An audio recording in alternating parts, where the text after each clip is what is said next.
Vamos a empezar la clase de litiasis. Miren ustedes, ¿me escuchan? ¿Me escuchan? Hola. Sí, doctor, sí se le escucha. Ok. Miren, es una litiasis enclavada en el meato uretral de un niñito de 3 años. Fue a emergencia al hospital, lo recibimos en el servicio y encontramos esa situación. Un cálculo enclavado en la fosita navicular del meato uretral, que produjo retención urinaria aguda y por lo tanto el niño entró por eso, por retención urinaria aguda con dolor intenso. No hay edad para la litiasis, no hay edad. Tampoco hay sexo. Es una mujer de 48 años de edad con una concreción dura en el meato uretral de color amarillento. Ella no podía orinar si no se introducía un dedo para levantar la pared vaginal anterior. Solamente así salía a orinar. Pero así como está, no podía orinar. Esta es una chica de 18 años que, bueno, pues se puso una T de cobre para no salir embarazada. Tenía su pareja y era muy joven para embarazarse, que estudiaba. Y por alguna razón la T de cobre migró del útero a la vejiga. El dispositivo intrauterino migró del útero hacia la vejiga. Estando en la vejiga sirvió de núcleo, sirvió de matriz para formar un cálculo. Y ahí lo vemos, una placa simple. A nosotros en el servicio nos hubiera bastado solamente con hacer una cistoscopía y teníamos el diagnóstico. Pero como es un hospital docente, donde necesitamos enseñar imágenes a los alumnos para que aprendan, entonces pedimos una radiografía simple de abdomen. Y vemos esa imagen que ustedes están viendo ahí. Una imagen, un cálculo con su matriz formado por una T de cobre. Y acá lo está esperando. Ese es el cálculo que al centro del cálculo está la matriz. Esto es una cistolitotomía, o sea, abrir la vejiga y sacar la piedra con un instrumento. Cistolitotomía. Este es otro caso especial, miren el cálculo abajo grande, y esto representa el riñón izquierdo con el uréter. Entonces, abriendo el uréter, miren lo que se ve. Cálculos en todo el uréter hasta la pelvis renal y en la vejiga, por supuesto. Ese es el cálculo que bloquea la unión piel ureteral en la pelvis renal y el cálculo. Y vean ustedes las paredes del riñón internas muy blancas, blanquecinas, adelgazadas, los cálices grandes, parénquima renal muy delgado. Y cuando uno abre estos riñones encontramos pus, no orina, sino pus, y de un olor fétido que contamina el aire, contamina las fosas nasales, contamina la sala de operaciones y la ropa de uno. Uno, hasta la noche de ese día operado, uno tiene la sensación que estamos oliendo el mismo problema en la nariz, ¿no? Hasta la casa no llega el olor de esta hidropionefrosis, así se llama, hidropionefrosis. Acá está en la reconstrucción.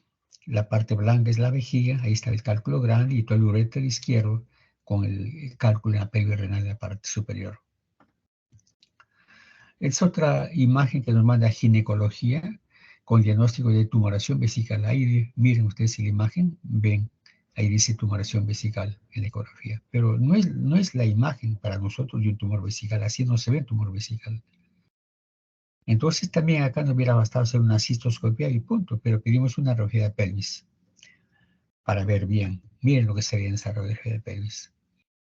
Una imagen ovoidea grande, en la vejiga, No era cáncer, era un cálculo enorme. Era tan grande que para operarlo, para sacarlo, tenemos que los bordes de la herida de un lado empujar hacia abajo y el cálculo sale otro poco. Del otro lado el borde hacia abajo y el cálculo sale otro poquito. Así hemos sacado el cálculo poco a poco, a pesar de ser una herida operatoria grande. Miren, cálculo en mis manos para que vean ustedes el tamaño. Y vean cómo se forman estos cálculos en capas concéntricas, una y otra capa concéntrica. Estos cálculos, como lo ven ustedes, son cálculos de fosfato amónico magnésico. Fosfato amónico magnésico o estrubita. Son cálculos infecciosos, infectantes. La matriz, o sea, el núcleo orgánico de este cálculo son bacterias y detritos celulares. Y el núcleo o matriz de este cálculo constituye el 65% de su peso. Y el 35% del cálculo es solamente mineral, pero el 65% es orgánico, es el núcleo. Y ahí hay millones de bacterias. Entonces, mientras tenga este cálculo en la vejiga, tenía que tener infecciones recurrentes. Dábamos una semana de tratamiento, un buen tratamiento, las bacterias ya no existían, pero a la semana otra vez salían del núcleo de la matriz, salían las bacterias a la orina y otras infección urinaria. Se tuvo que operar. Era una chica de 28 años. También vemos estas imágenes. En ambas siluetas renales, imágenes blanquecinas, compatibles con litiasis coraliformes o cálculos coraliformes, que se caracterizan porque el mineral llena todos los cálices del riñón. Todos los cálices se llenan de mineral. Y vean ustedes, en este caso no son cálculos unidos, son cálculos separados, fracturados, por lo tanto son cálculos coraliformes complejos. Su cirugía, por supuesto que es cirugía mediante la lithotripsia percutánea, y se empieza a operar estos cálculos por el riñón que está en mejor estado, para que aguante la operación del segundo. ¿Cómo sabemos cuánto funciona un riñón y el otro riñón? ¿Con la creatinina? No, la creatinina es un dato global.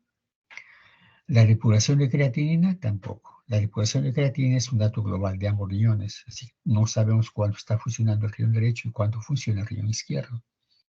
Entonces, en este caso se pide el radiorenograma isotópico. Radiorenograma isotópico o llamado también gammagrafía ósea. Sino que para efectos de la función renal se llama radiorenograma. Cuando queremos ver imágenes, infartos, tumores, gammagrafía. Pero para la función renal lo llamamos radiorenograma. Es el mismo examen. Este radiorenograma me informa con exactitud cuánto funciona el derecho y cuánto funciona el izquierdo. Y eso es importante cuando hablamos también de cáncer, de tuberculosis, que hay que sacar un riñón. Queremos saber con cuánta función queda el paciente. Entonces es importante el radiorenograma. En este caso también, para saber por cuál riñón empezamos a trabajar.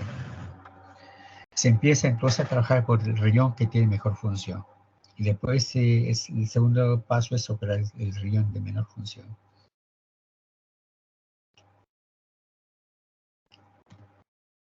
Una urotomografía también. Diego, ¿se escucha el ruido del cooler? Hola. No, doctor, no se escuchó. Ya, ok, entonces sigo. Miren la urotomografía Urotem, también nos ayuda. Este estudio ha reemplazado a la urografía escritora. Ya no se pide urografía escritora, salvo que estén ustedes en provincias, chumbivilcas, que sea en la altura, y haya un aparato de rayos X. Porque esto ha reemplazado totalmente a la urografía escritora.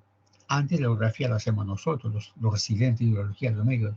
Más que todo el residente con el interno hacían la urografía escritora. Pero ahora es la urotomografía. Miren la imagen superior derecha, se ve una concreción calcárea en el uréter y también el cáliz inferior izquierdo, pero del riñón izquierdo. Esta es una tomografía axial por cortes transversales. El riñón derecho es igual que la imagen que les presenté a ustedes. Tiene un cálculo enclavado en la unión piel ureteral con adelgazamiento extremo del parénquima renal, y el contenido de los cálices es purulento porque se ve gris con puntos blancos. Eso es pus. En cambio, el riñón izquierdo es de parénquima grueso, que capta bastante la sustancia de contraste, muy blanco, y por supuesto con los cálices bien reducidos de tamaño normal. Otra imagen axial, tomografía axial, donde vemos un cálculo coraliforme renal izquierdo. Y una ecografía, también esta ecografía, es como una habichuela, ¿no? La parte superior negra y la parte central gris. La parte periférica es la zona cortical y debe verse negra. Cuando se ve negra la cortical, decimos buena diferenciación córtico-medular. Eso indica buena función renal. Cuando vemos así punteados blancos y negros dentro de la zona cortical, decimos inadecuada diferenciación córtico-medular. Y eso indica ya problema de función renal. Y cuando el informe diga ausencia de la diferenciación córtico-medular, significa que no se puede diferenciar la corteza de la médula, insuficiencia renal, grado alto, ¿no? Grado alto. Entonces, miren ustedes esta ecografía de la sombra acústica, se ve como una banda. En las cruces están los cálculos, la microlitiasis, dan sombra hacia afuera, hacia abajo. Es una microlitiasis, de modo que la ecografía también nos ayuda a diagnosticar los cálculos pequeños. Entonces, ¿qué cosa es un cálculo urinario? Es una concreción calcárea, ¿no? De formación o etiopatogenia muy compleja, que aún no entendemos realmente la etiología ni la fisiopatología de la litiasis. El ser humano está yendo a Marte, está yendo a las profundidades del mar, pero en cuanto al cuerpo humano, poco se sabe. En este caso de la litiasis, no sabemos mucho. Lo que sí avanzó bastante en litiasis urinaria es el tratamiento con litotripsia. Hay máquinas de última generación que destruyen con una litotripsia extracorpórea. Eso avanzó. Pero en cuanto a entender, no hemos avanzado nada. Incluso tenemos términos y teorías del siglo pasado que tienen vigencia hasta ahora. De 100 emergencias, 5 corresponden a cólicos renales. De 100 emergencias, 5 son cólicos renales, de modo que es frecuente el cólico renal en una emergencia. Y en las mujeres no debe verse litiasis urinaria, porque los estrógenos aumentan el citrato urinario. Los estrógenos de la mujer aumentan el citrato urinario. ¿Qué cosa es el citrato urinario? Es el inhibidor de la cristalización de calcio. Significa inhibe la formación de cálculos de calcio. Y el 80-90% de cálculos en el mundo entero está hecho de calcio. Por lo tanto, la mujer no debe tener cálculos. Pero ya les presenté una imagen de una mujer con cálculos.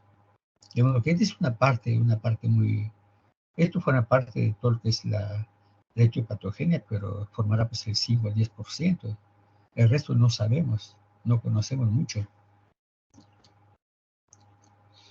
Entonces hay factores de riesgo. Hay factores de riesgo para formar cálculos. Los dietéticos, no dietéticos y los urinarios.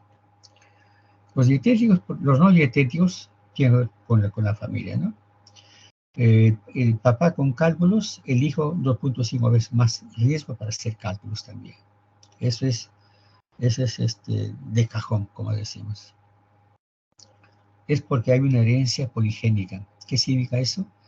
Que hay muchos genes involucrados en la transmisión genética de padres a hijos, en cuanto a litiasis se refiere, especialmente litiasis de oxalato de calcio.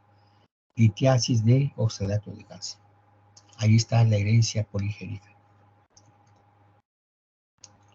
Entonces, en estos casos debemos nosotros no evitar, sino disminuir el consumo de productos lácteos.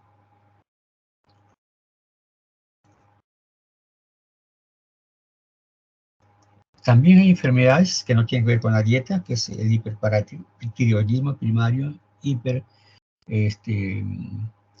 enfermedad de Crohn y la enfermedad de acidosis renal. ¿Qué tienen en común estas tres enfermedades?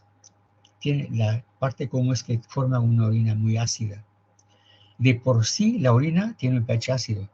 Su pH urinario de la orina es 5.2. 5.2. Pero estas enfermedades producen una orina mucho más baja de acidez. Y cuando es una orina ácida, pues cristalizan los cálculos de calcio y oxalato y ácido úrico. Orina ácida cristaliza ácido úrico, calcio y oxalato. De 100 pacientes con cálculos, 5 corresponden a hiperparatiroidismo primario. 5. O sea, es poco frecuente. El hiperpar es poco frecuente. Bueno, el peso también, el incremento de peso también, ¿no? El tamaño corporal se puede medir con el peso o con el IMC. Con la cintura. Una cintura mayor de 103 centímetros en el varón ya es obeso. En la mujer más de 88 ya es obesa. Y por supuesto, pues, los cálculos están relacionados con el aumento del peso. A más peso, más riesgo de hacer cálculos. Y en esto las mujeres llevan la peor parte. Una gorda tiene 60% de hacer cálculos, mientras que un gordo el 30%.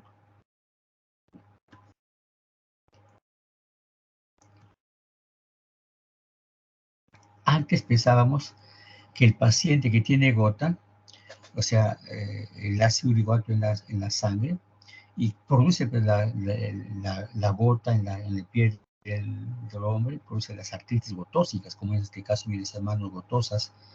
Esos bultos se llaman tofos, con F, tofos gotosos, y produce pues, una artritis deformante, invalidante.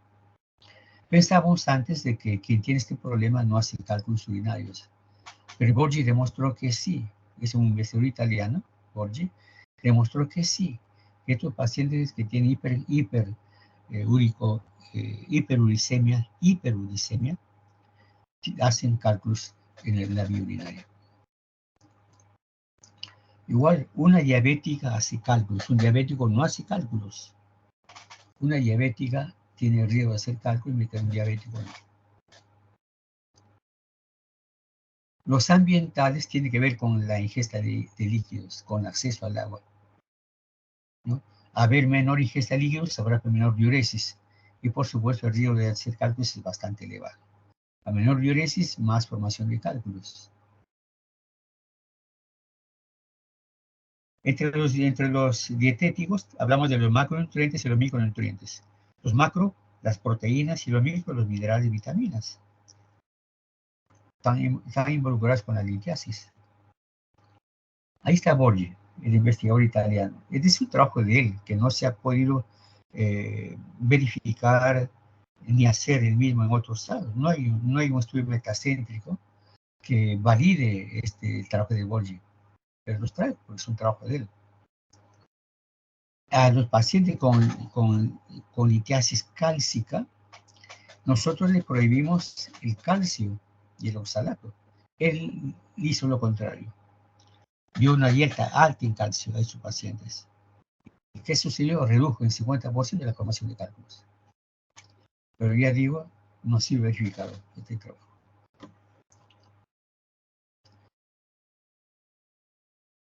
Cuando uno evita el calcio, receta que no tome productos de calcio, lácteos, estamos favoreciendo que su masa ósea pueda disminuir la masa ósea.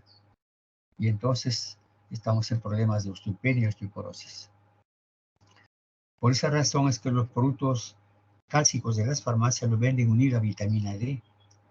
Porque, escuchen, el producto examen, la vitamina D no se absorbe intestinalmente sin vitamina D. El calcio, no hay absorción intestinal sin vitamina D. El calcio. Por esa razón en la farmacia venden calcio con vitamina D. El oxalato alto, el 15% es de la dieta. El 15% de la dieta. El oxalato alto. Mientras que el 85% es endógeno. O sea, hay un problema interno para que tenga hiperoxaluria. Antes pensábamos que era de la dieta, pero no. Las investigaciones recientes demuestran que es endógeno, hay un problema interno, como el diabético, no es porque coma mucho dulce, porque hay un problema con la insulina. Iguales acá en el oxalato, el metabolismo de la formación de oxalato, hay problemas ahí. Antes nosotros prohibíamos nada de té, nada de chocolates, nada de tomate, nada de la comida del Popeye, se llama espinaca. Nada de espinaca, pues son alimentos ricos en oxalato. Pero las investigaciones recientes demuestran que es solamente el 15% de la dieta, así que podemos comer libremente, no hay ningún problema. También tenemos nosotros en el intestino, en la flora bacteriana, una bacteria llamada Oxalotobacter formigenes, una bacteria llamada Oxalotobacter formigenes, que degrada el oxalato a nivel intestinal, eliminándolo por el intestino, por las deposiciones y evitando que el oxalato pase a la circulación enterohepática y forme más oxalato. Eso hace estas bacterias. De modo que cuando tomamos antibióticos de amplio espectro podemos estar barriendo estas bacterias.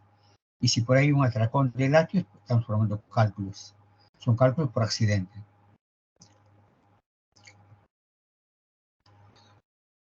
Bueno, cuando uno consume carne roja, por ejemplo, un cuarto de kilo, una parrillada, por ejemplo, lo que estamos comiendo allí es ácido úrico, comiendo bastante calcio y disminuyendo el citrato. O sea, un riesgo enorme de hacer cálculos. Hay un riesgo enorme de hacer cálculos. Una carne de parrilla comiendo calcio, comiendo mucho ácido úrico y nada de citratos. Y el citrato, usted sabe que el citrato evita la formación de cálculos de calcio. Cuidado con eso.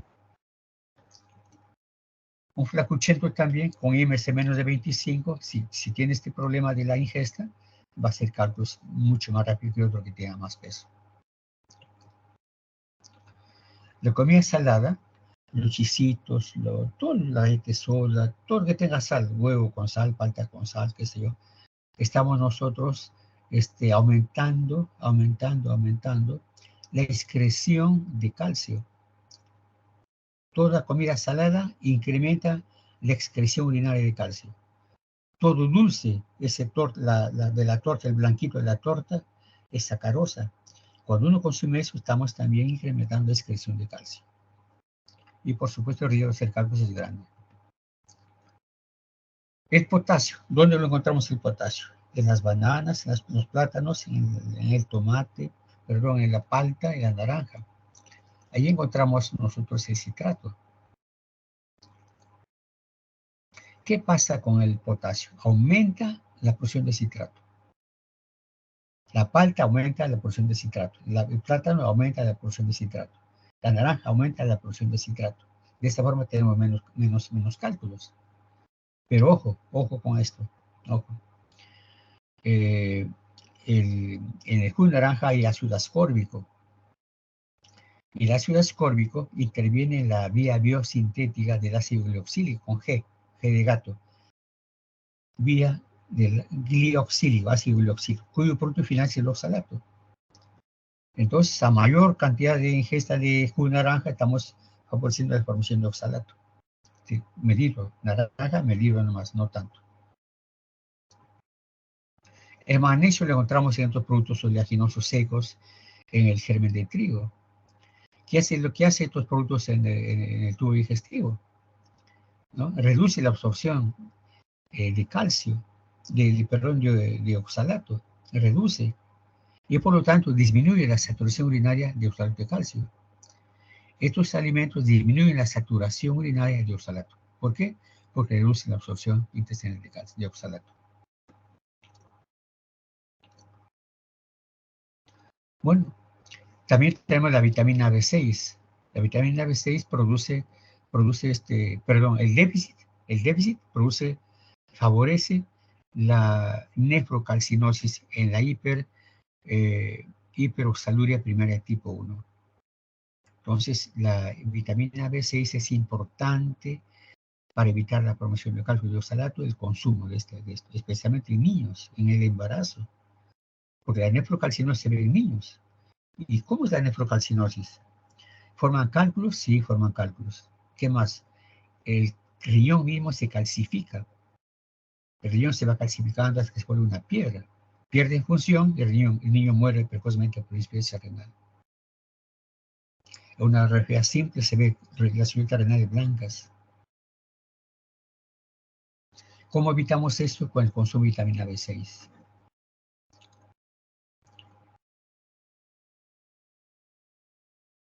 Dietético, ¿qué tomar, qué no tomar? Debemos tener nosotros un buen gasto urinario, una buena diuresis. Lo habitual es 1500. En caso de cálculos, 2 litros de diuresis por día es excelente, excelente, excelente, para diluir la orina. Nosotros decíamos que las bebidas gaseosas que tienen espuma, que tienen gas, son no adecuadas para el paciente que tiene cálculos, porque estos gases de las gaseosas tienen carbonatos y fosfatos. Entonces está prohibido. Pero Borgi demostró, el italiano demostró que no, que puede tomar su cerveza gaseosa, pero no está relacionada con la corrección de cálculos, este tipo de bebidas.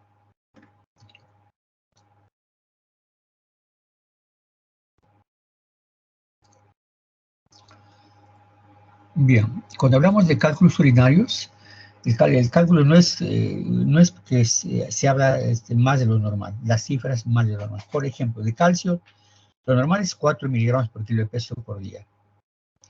Y si tenemos más de 4, dijimos está más de lo normal, entonces para formar cálculos.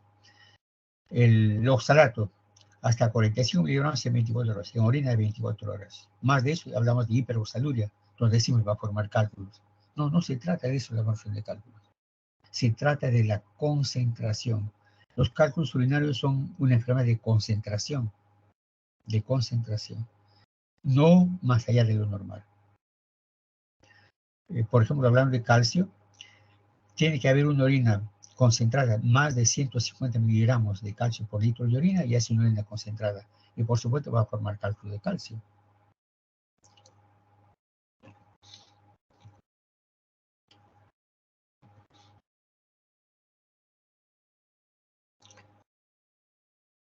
El ácido úrico hasta 750 en mujeres y hasta 800 en varones en orina de 24 horas. El fósforo, el citrato hasta mayor de 320 en 24 horas, mayor. El citrato no importa que esté alto, el citrato hay problema cuando está bajo, porque impide la formación de cristales. El fósforo hasta 1300, el fósforo es hasta 1300 en 24 horas. En orina de 24 horas. Llegamos a la saturación urinaria. Ahí tienen ustedes 3 filas. Tienen ustedes 3 filas en la saturación urinaria. La inferior es la fila infrasaturada. Infrasaturada significa que no hay formación de cristales, no hay formación de cálculos, no hay agregación de cristales, no hay nada. ¿Qué caracteriza esta fila de la infrasaturada? Las sales litógenas, ¿cuáles son las sales litógenas? Las sales litógenas son el calcio, el fósforo, el ácido úrico y el oxalato. Entonces, la infrasaturada, los inhibidores de la cristalización y el líquido de la orina están en más cantidad que las sales litógenas. Entonces, no hay nada, pues, infrasaturada. La zona central es la zona saturada. Ahí están en equilibrio el líquido de la orina, los inhibidores de la cristalización y las sales litógenas están en equilibrio. No hay formación de cálculo, pero sí puede haber agregación de cristales existentes. Puede haber agregación de cristales ya existentes, pero no hay formación de cálculos. En la zona superior, la fila superior, ahora hablamos de la orina sobresaturada. Ahí sí, las sales litógenas están en más cantidad que los inhibidores de la cristalización, más cantidad que los líquidos de la orina. Entonces, ahí sí hay formación de cálculos. Hay agregación de cristales, formación de cálculos, eliminación de arenía constantemente por la orina, que se llama la zona sobresaturada. La zona central se llama la orina metastable. La zona central se llama la orina metaestable. Entender la patología que tiene desde el siglo pasado, tiene esta vigencia hasta ahora. Hasta ahora escuchamos la orina metaestable, y esto viene del siglo pasado.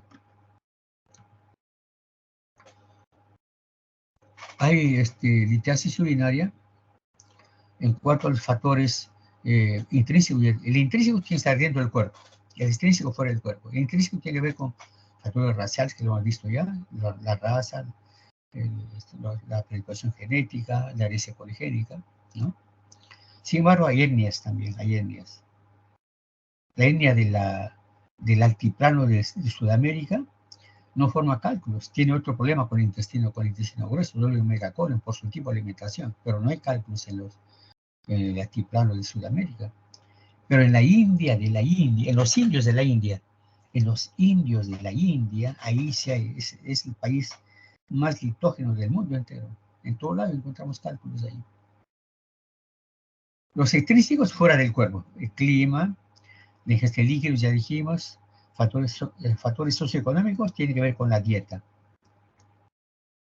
Por ejemplo, acá, los cálculos vesicales primarios, por tu examen, cálculo vesical primario es más frecuente en niños, no en varones.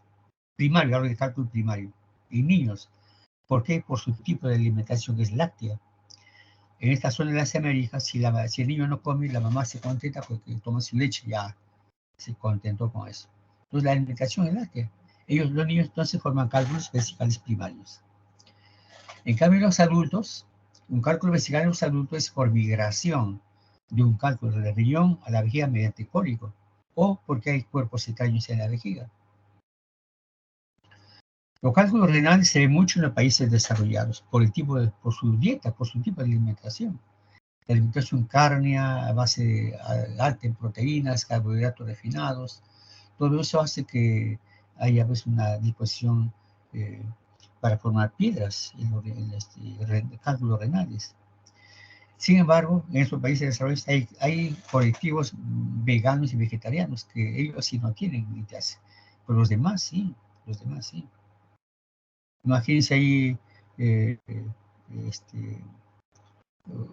por la calle, los gringos pasan en una esquina, se compran un vaso grande de café, un café espumoso y color beige, van tomando a su trabajo. Salen a almorzar al cafetín al costado. ¿Qué comen? Un sándwich grandazo, mucho más grande que el de acá, lleno de carne, lleno de eso, de redondito, ¿cómo se llama? De hot dog, lechuga, tomate, pero así, y una Coca-Cola mediana. La mediana es mucho más grande que la de acá. Y eso es almuerzo de ellos. En casa ya cenan como nosotros almorzamos acá. Pero ese es el estilo de vida de ellos. Y por supuesto forman piedras cada momento.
Doctor, no se le escucha.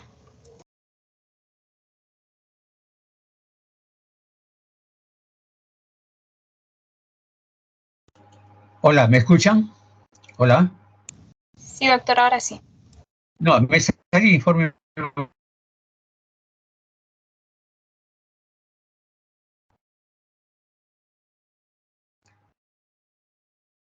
Bien, ahora tenemos factores predisponentes. Los predisponentes se refieren a la concentración y a la solubilidad.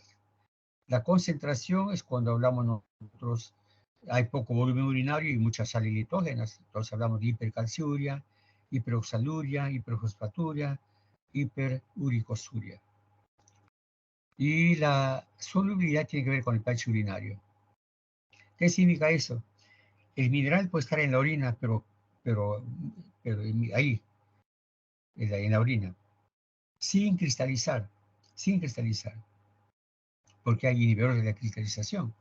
Pero el pH urinario fue un rol importante acá. Vamos a ver cómo es eso. En el pH alcalino, acá está el pH, tenemos el hidrogenión más el anión urato. Basta que el pH baje para que se haga al final se forme un cristal, se cristalice. Bajamos el pH y se cristaliza. Subimos el pH y se vuelve soluble. En la parte baja también tenemos nosotros el anión urato, el anión de fosfato magnesio y el hidrogenión. Libres en la parte izquierda. Basta que el pH urinario suba por un pH alcalino más de 7.4 para que el fosfato magnesio cristalice y se haga cálculos. Entonces el pH urinario juega un rol importantísimo en la formación de cálculos. Tenemos dos grandes teorías, la formación del cristal, ¿no? Y la formación del cálculo. En el cristal se habla de que hay una teoría de nucleación homogénea. Significa que es un cristal de calcio. Es un solo mineral de calcio.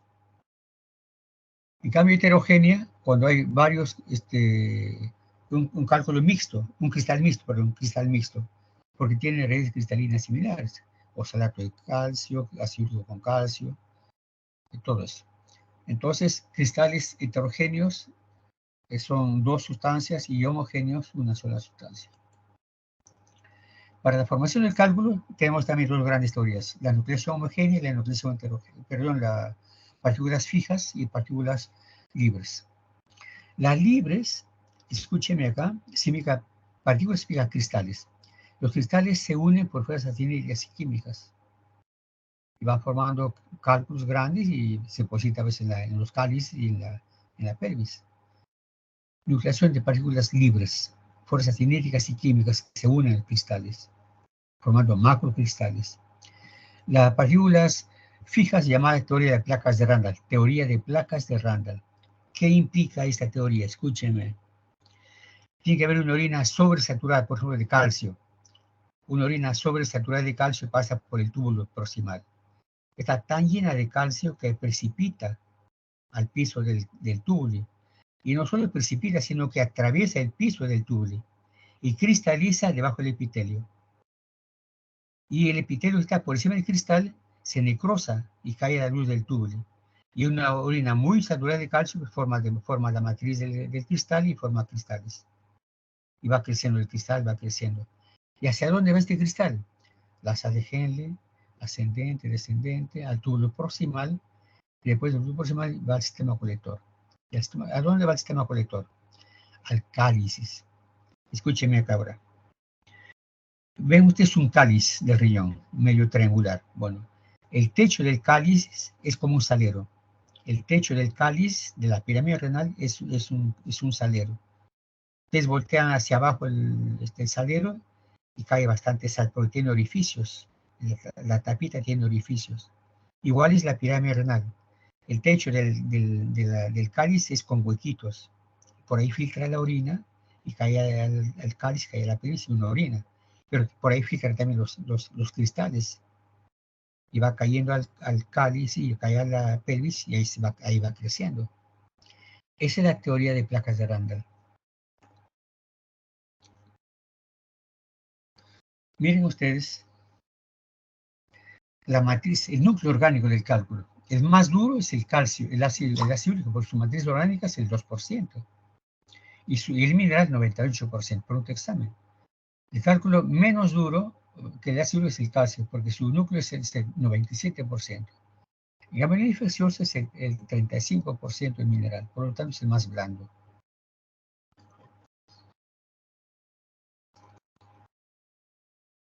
Inhibidores de la cristalización. Inhibidores de la formación de cálculos, en otras palabras.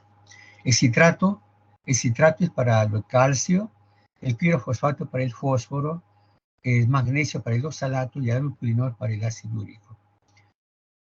Citrato para evitar la formación de cálculos, el pirofosfato para evitar la formación de cálculos de fosfatos, el magnesio para evitar la formación de cálculos de oxalato y el albupurinol para evitar la formación de cálculos de ácido úrico.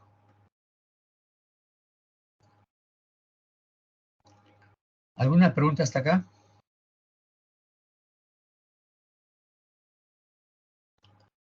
¿Alguna pregunta? Por ahora no, doctor. Ya. Correcto. ¿Tiene tiempo para hacer la clase? ¿Sigo con la clase o la hacemos más tarde, 7 de la noche, 8 de la noche? Estoy en la mitad de las diapositivas. ¿Cuánto ¿Diego? tiempo más o menos va a demorar, doctor? Porque a las 3 creo que hay seminario de otro curso. Ya son ya va a ser las 2, ¿no? Sí, doctor. Demorará pues, media hora más demorará. No hay ningún inconveniente con tal de que sea antes de las 3. Ya. Ok, seguimos. Miren, esta es la clasificación cristalográfica de los cálculos. De oxalato de calcio se llaman guedelita y guedelita. De fosfato de calcio se llama apatita, y la apatita tiene dos clasificaciones, la carbapatita y la hidroxiapatita. Después viene, del fosfato de calcio, viene el fosfato cálcico monoácido, llamado bruchita, y después viene el fosfato amonio magnesio, el cálculo coraliforme, llamado estrubita. Son nombres cristalográficos.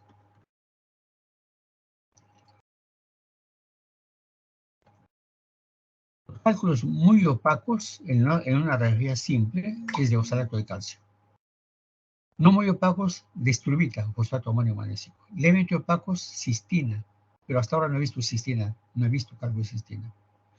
Y los no opacos, los que no se ven, es el ácido úrico de santina. Ácido úrico de santina es lo que no se ven. Entonces, los que son radiotransparentes, es el ácido úrico. Pregunta examen. Pregunta examen.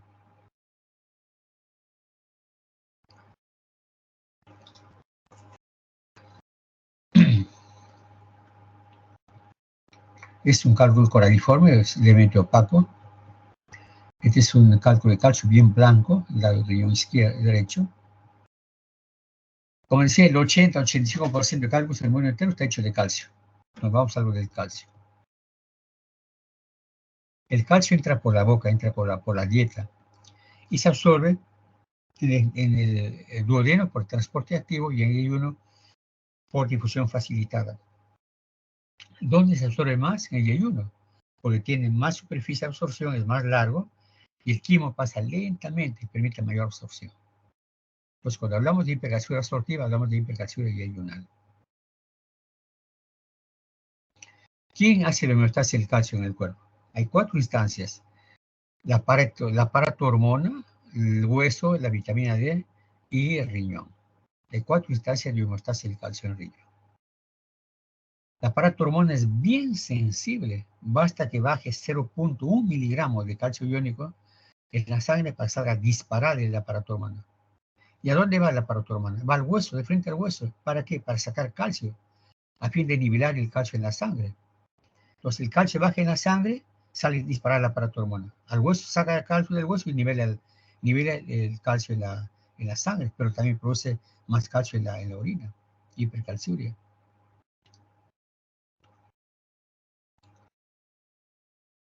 La paratormona también produce la reabsorción de calcio a nivel del riñón.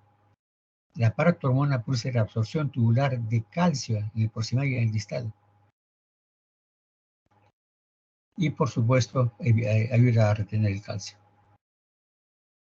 El hueso tiene 2 sistemas de homeostasis. El homeostático, previamente dicho, y el sistema de remodelamiento óseo. Este sistema de remodelamiento óseo es un evento celular, osteoblastos y osteoclastos. Destrucción y formación de hueso. Ahí se mueve el calcio. ¿Cuánto se mueve? 200 a 400 miligramos por día. Muy pobre. muy pobre. El otro sistema de homeostático, previamente dicho, se mueve grandes cantidades de calcio, entre 2.000 y 4.000 miligramos. Es un evento físico-químico, rápido, reversible, y mueve mucho calcio. De esta forma, entonces, homeostasia el hueso, el calcio en el cuerpo. El riñón también lo homeostasea. Se absorbe por el tubo proximal 55%, por la sala de Henle 30%, el distal 15%, el colector de 2 a 8%. Entonces, el riñón también hace la homeostasia del calcio, teniendo en cuenta que la paratormona permite la reabsorción tubular de calcio en el riñón. Y no solo la paratormona, sino la vitamina D también. La vitamina D también permite en el riñón la reabsorción de calcio. La vitamina D tenemos dos vitaminas, la colecalciferol, vitamina D3, y el eurocalciferol, vitamina D2. La D3 es del sol. Ahora yo por mi casa no tengo sol, entonces no hay vitamina D3 acá. Basta una exposición de 20 minutos al sol para tener suficiente cantidad de vitamina D3. Las chicas en verano se voltean y se doran todo. El exceso de vitamina D3 se fotodegrada, así como se fotosintetiza, se fotodegrada y se elimina por las deposiciones. El cuerpo toma lo que necesita. La gente muy morena, muy morena, no tiene vitamina D3, tiene que tomarlo, porque la melanina impide la acción de los rayos ultravioletas. Entonces, ambas vitaminas, la D2 y la D3, hacen un viaje. La D2 de la dieta, o erocalciferol, y la D3 del sol, o colecalciferol, hacen un viaje al hígado. Allí se reducen, ahí se metabolizan, ahí se oxidan y van al riñón. ¿El riñón? ¿A dónde el riñón? A las mitocondrias renales. Mitocondrias renales. Allí se forma la 1.25 de hidroxivitamina D en el riñón, que es el metabolito activo de la vitamina D. Como tal, va al intestino para absorber calcio y va al riñón para reabsorber calcio.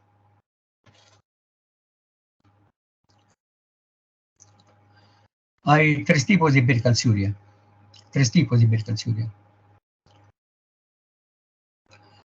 La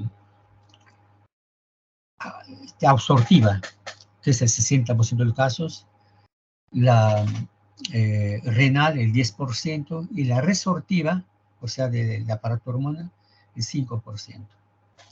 Sin embargo, hay otra causa de hipercalciuria, hay otras causas. El cáncer de mama, el cáncer de estómago, el cáncer de riñón, los hiperpara, la sarcoidosis, el mieloma múltiple, el Efraín Paget, la inmovilización prolongada por traumatismos vertebromedulares, también causa hipercalciuria.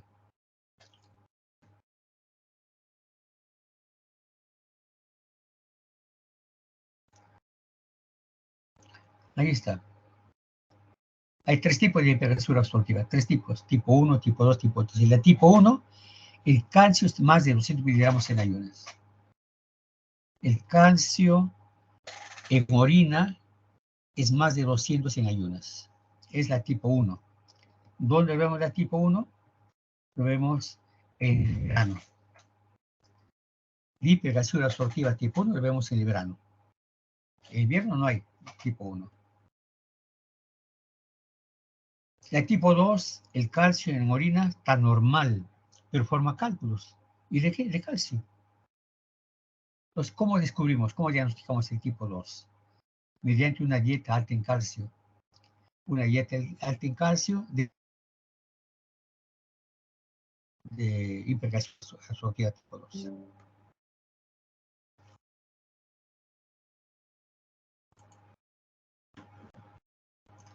Y la tipo 3, los expertos dicen que es una variante de la 2, pero tiene su propia personalidad.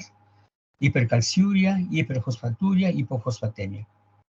¿Quién dispara la paratormona? La hipofosfatemia. ¿Por qué tiene hipofosfatemia? Porque pierde fósforo por la orina, pues, hiperfosfaturia. Causa hipofosfatemia, dispara la paratormona y causa.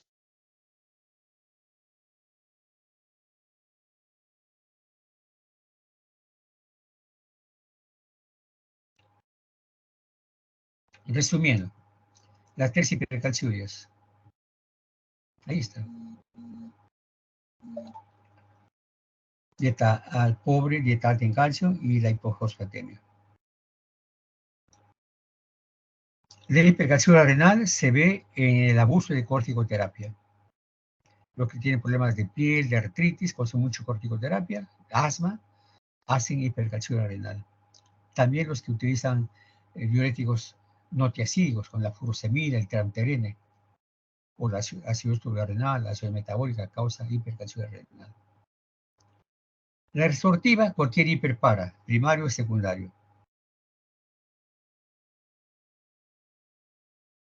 La hiperoxaluria, decíamos que el 15% de la dieta, el resto es endógeno, y hay dos tipos de hiperoxaluria.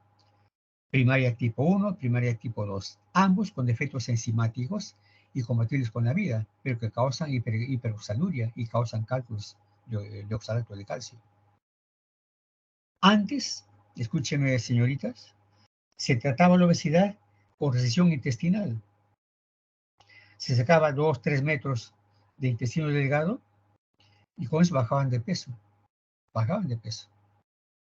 Pero a largo plazo se vio que hacían problemas de cálculo de oxalato, había problemas digestivos.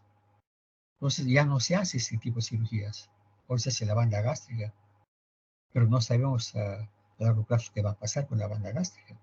Entonces este tipo de cirugía es una causa de litiasis en los pacientes sometidos a este tipo de cirugía. La tipo 1 tiene que ver con la nefrocalcinosis. Se puede evitar dando vitamina B6.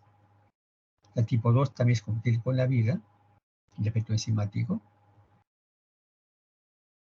¿Alguna pregunta? No, para avanzar. Avanzamos. Esa es la parte más bonita, el tratamiento. ¿De cuánto terminamos? Esta es una clasificación que a mí me sirve y a ustedes también les va a ayudar. Es una clasificación antigua. Se clasifican los pacientes litiásicos en 4 categorías. El que se opera siempre, el que necesita operación, en otras palabras, el que es metabólicamente activo, el que es metabólicamente inactivo, o el paciente litiásico metabólicamente indeterminado. Vamos a ver sus características. ¿Quién es el que necesita operación? El que tiene cólico renal recurrente, el que tiene ureteronefrosis obstructiva, o el que tiene ito recurrente. Ahora, solamente el que tiene ito recurrente, porque el cálculo es infectante, hay que operar. Pero un cólico renal recurrente, no. Le pongo una sonda doble J y se acabó. De la vejiga al riñón y se acabó el catéter. La orina baja por el catéter y ya no hay cólico. Si hay ureteronefrosis, también pongo el catéter doble J de vejiga al riñón, ya no hay hidronefrosis. La orina baja por el catéter. Entonces, lo único que se opera es el ito recurrente por cálculos infectantes. ¿Mediante qué? Litotripsia y cirugía. Estas son las formas de operar un cálculo. La litotripsia extracorpórea, la intracorpórea o endoscópica, o sea, vejiga uréter, intracorpórea, la percutánea a través de la piel, por la espalda hasta el riñón, percutánea, la abierta, y no le he puesto a propósito la laparoscópica, para que no se olviden de la laparoscópica. Es importante la laparoscópica para cálculos en ureter, muy bien va, pero pero por supuesto es invasiva. Pero no invasivos es la extracorpórea. Invasivos, la percutánea y la intracorpórea. Y por supuesto la cirugía abierta. Cuando se hace extracorpórea, con el cálculo mide menos de 3 milímetros, menos de 3 centímetros. Con el cálculo mide menos de 3 centímetros, litotripsia extracorpórea. Puede hacerse en el urete, puede hacerse en los cálices, menos en el cálice inferior. Porque el cálice inferior necesita litotripsia percutánea. Puede emplearse cualquier energía para la litotripsia. El ultrasonido, el láser, las ondas de choque, las ondas electrohidráulicas, la neumática, pero lo mejor es el láser.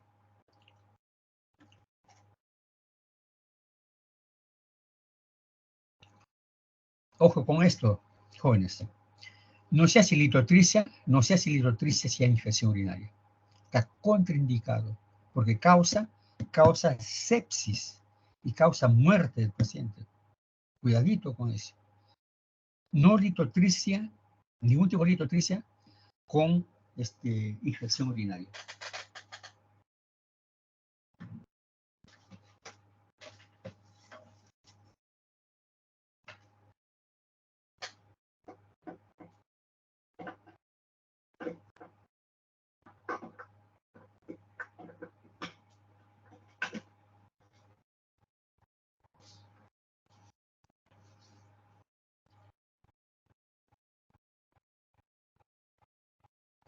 Bien. ¿Qué más contraindica una litotripsia? Coagulopatías. Ito, coagulopatías contraindican la litotripsia, cálculo más de 3 centímetros, anormalidades del uréter, porque si hay una litotripsia, ¿por dónde va a bajar? Si el uréter está muy estrecho. Entonces, eso contraindica una litotripsia. Y el embarazo contraindica una litotripsia. Por tu examen, embarazo, infección, cálculo más de 3 centímetros, coagulopatías y uréter patológico. Ese es el catéter doble J, bien usted lo llama pigtail o cola de chancho. Se enrolla en el riñón, en la pelvis renal y se enrolla en la vejiga, de modo que ni el peritatismo ureteral lo saca, lo bota. Por el catéter se baja la orina. Entonces, si hay un cálculo, paso el catéter entre el cálculo y la pared ureter, por el paso al riñón. Si hay hidronefrosis, con eso solucionamos.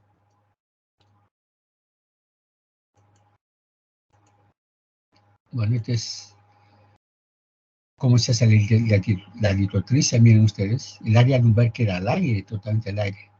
Este es el arco en C, después se presiona un botón y esto sube hasta contactarse con la área lumbar y por ahí se dispara la energía que destruye la piedra. Es una litotripsia extracorpórea.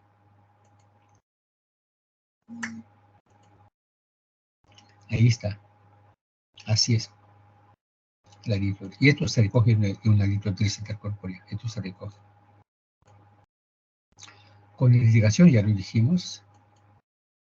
La percutánea es por la espalda. Paciente cuito ventral, se utilizan unas agujas bien finitas, fuertes, bien finitas, llamadas chivas. De chivo, chivas. Con eso, mediante el arco en C, ubico la piedra y me guío, con el arco en C me guío y hinco la piel, el área lumbar, por donde me dice el arco en C, hasta que la aguja llega al cálculo. Cuando esté en el cálculo, yo siento en el dedo que es una piedra, pues. Entonces, por encima de esa aguja paso una camiseta bien ajustada hasta el cálculo. Por esa paso otra más ajustada. Entonces, así lo hago hasta que quede un hueco grande. Por ese hueco grande de piedra hasta el cálculo, meto el litotritor, destruyo la piel, lo voy sacando. Destruyo la piel, lo saco. Destruyo la piel, lo saco. Esa es la percutánea.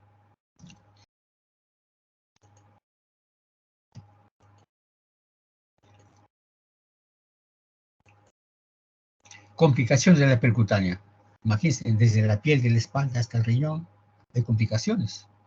Podemos lesionar vaso, pleura, colon. Podemos lesionar el pedículo renal, hacer sepsis, fístulas arteriovenosas, sangrados, hematomas, urinomas. O sea, hay complicaciones. Parece fácil, pero hay complicaciones. También, como cuando llegamos al cálculo, hay que dilatar, con esas camisetas dilatamos, puede haber incluso rompimiento de la pelvis, podemos lesionar la pelvis, ¿no? Cuando uno extrae la piedrita, también podemos lesionar. Puede haber hematomas, sangrados, puede haber urinoma. ¿Qué es un urinoma? Es la orina que se queda en algún lugar y que se infecta y causa fiebres. Puede causar sepsis si uno no drena ese urinoma. Y puede quedarse fragmentos residuales también que no se puede ver. Es una lástima que los videos no sean, pero en la práctica lo vamos a ver. En la práctica veremos cómo se hace la litotripsia. La intracorpórea es por el vejiga al uréter. Es la intracorpórea. También si usted se la hace, muy bien va la solución. Contraindicaciones, el cáliz inferior o alteraciones del uréter. Complicaciones de la litroglicia intercorpórea, por supuesto que hay contraindicaciones. Podemos, pero complicaciones, podemos lesionar el uréter, lesiones térmicas, perforar el uréter, quedarnos con el uréter en la mano, podemos causar sangrado, ¿no? Puede haber salida de orina hacia afuera del uréter, causar sepsis, lesionar el colon, los intestinos que están al lado de los uréteres. Hay problemas. No es inocente. Litrotricia vesical. Indicaciones. Cuando el cálculo mide menos de 5 centímetros, litrotricia vesical. Cálculo menos de 5, litrotricia vesical. Podemos abordar por la uretra o por la región prepúbica a la vejiga o combinada. Pero tiene contraindicaciones. Si es una uretra estrecha, no litrotricia vesical. Si es una vejiga pequeña de poca capacidad, tampoco litrotricia vesical, no. Y si es un cálculo más de 5, tampoco litrotricia. ¿Quién es el paciente metabólicamente activo? Escuchen, paciente litiásico metabólicamente activo. El que su cálculo observado hace un año ha crecido. 1. 2. Ha formado nuevos cálculos, es el paciente metabólicamente activo. 3. Bota arenía constantemente, paciente litiásico metabólicamente activo. O sea, si Diego me pone como digamos, paciente litiásico metabólicamente activo, ya sé de qué se trata. Sin ver nada, yo ya sé. Entonces, esta, como les digo, nos ayuda bastante en el manejo de la litiasis, este tipo de clasificación. ¿Qué hay que hacer acá en el activo? Si es activo, pedimos el estudio metabólico con perfil de urolitiasis. Estudio metabólico con perfil de urolitiasis. ¿Qué significa eso? Pedir en orina de 24 horas, escuchen, pedir en orina de 24 horas calcio, fósforo, ácido úrico, oxalatos y citratos en orina de 24 horas. Y en sangre, calcio, fósforo y ácido úrico. Y paratormona, la paratormona. En sangre, calcio, fósforo, ácido úrico y paratormona. En orina de 24 horas, calcio, fósforo, ácido úrico, citratos y oxalatos. Es el estudio metabólico. Para ver qué mineral lo tiene alto. Sabiendo qué mineral lo tiene alto, damos el tratamiento y se acabó. ¿Qué es el paciente litiásico metabólico inactivo? Es el que no bota arenilla, su cálculo observado hace un año no ha crecido, está igualito, fue un accidente, es el inactivo. No ha crecido, no forma piedras ni bota arenilla. ¿Quién es el paciente litiásico metabólicamente indeterminado? Es aquel que vino hace 5 años, por la pandemia, ya no lo dejé de ver, lo vi antes de la pandemia por un cálculo y ahora viene para que lo vean. Ese es el indeterminado. ¿Qué pido allí? Ecografía, el perfil metabólico de litiasis, y si en ecografía hay cálculos, pido una tomografía. Eso es. Y ese es el estudio que se hace en un paciente metabólicamente indeterminado.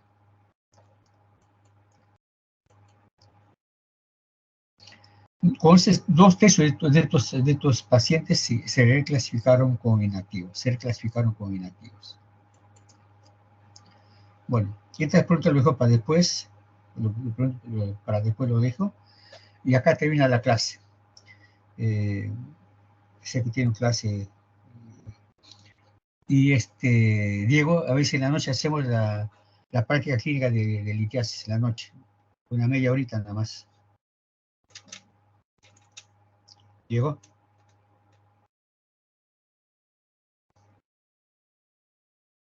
Tú me confirmas, por favor, a qué hora hacemos la práctica clínica de litiasis en la noche.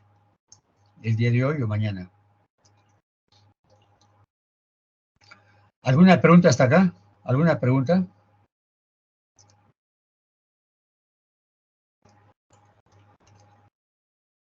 Mayumi Ñaña, ¿alguna pregunta? Mayumi.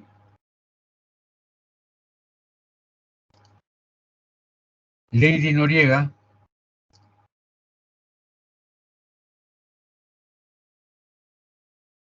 No han estado ustedes en la clase, ¿eh?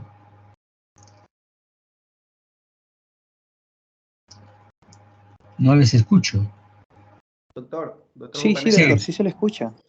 doctor Bocanegra, creo que las compañeras Noriega, Ñaña y creo que también Pérez están de práctica, ahora están en el Almenara, si no me equivoco. Ya. Entonces, la práctica del ITEAS lo vemos a la noche. Media horita nada más. ¿Les parece? Doctor, ¿podría mejor dejarlo Sí, doctor, confirmar está con bien, el está bien, delegado? doctor. ¿Para cuándo? Sería pero hoy en la noche, doctor, pero solo para poder confirmar, porque algunos tenemos práctica en la tarde, solo para Bueno, tú poder nomás afinar la hora. me confirman la hora, ¿sí, Diego? Sí, doctor. Ok, Yo, gracias. no te preocupes. Ya, doctor. Gracias. Buenas tardes. Buenas tardes, doctor. Gracias. Gracias, doctor. Buenas tardes.